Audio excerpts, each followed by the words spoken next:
সকালে বোমা বিস্ফোরণ হয় মুর্শিদাবাদের নওদায়। খবর পেয়ে ঘটনাস্থলে যান আম জনতা উন্নয়ন পার্টির প্রার্থী হুমায়ুন কবির। তাকে ঘিরে বিক্ষোভ দেখাতে থাকেন মানুষ।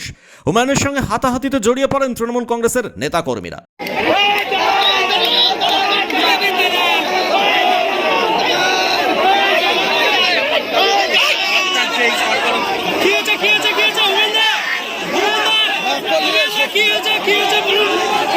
দেখো না মাস্টারি করতেছে। আরে তুই আয় তোর মাস্টার চুদি দেবো।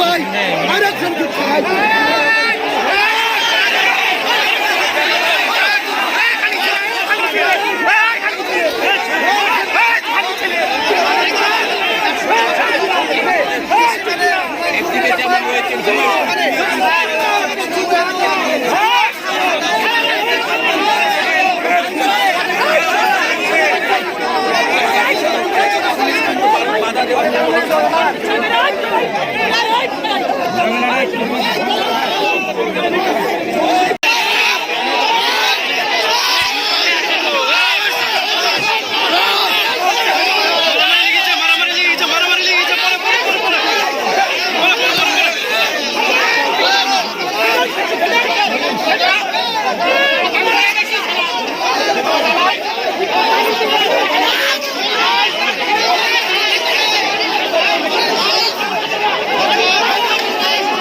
পরিস্থিতি সামাল দিতে নামানো হয় কেন্দ্রীয় বাহিনীর সঙ্গেও শুরু হয় হাতাহাতি বচসা।